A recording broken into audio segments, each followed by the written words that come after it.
Welcome back to part 2 of the James Brown Remix project.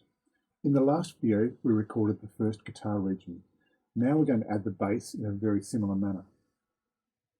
Start by moving the playhead back to bar 3 and then double tap on the bass icon. I've chosen the Liverpool bass and autoplay number 3. Have a listen to the other basses and try the other autoplay settings too. Each instrument has its own set of autoplay variations, so there are quite a few to choose from.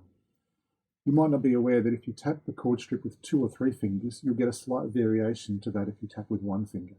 I feel good. I knew that I wouldn't. I feel good. I knew that I wouldn't. So good, so good. I got you. Wow, I feel nice. Once you're happy with the recording, go back to the track view, trim the track to finish at the start of bar 15, and then double tap to edit the notes. Looking through the notes, it looks like I changed chords a little early in bar 11. I'll tap and drag the wrong note back up to D.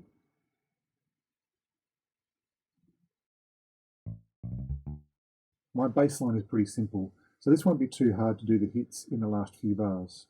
I'll just delete the notes that I don't want.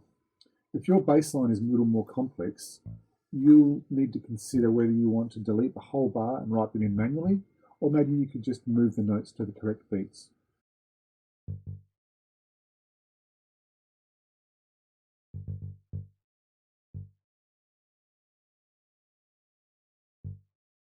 In the last 2 bars, we're going to add the D9 arpeggio again.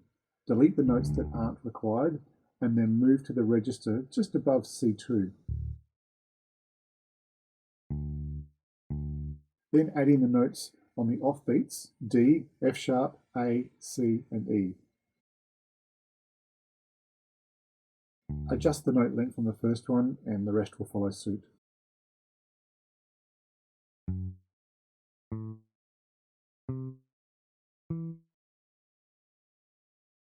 Zoom out and then delete any extra notes that aren't required. And that does it for the bass. Next, we'll add drums to our mix.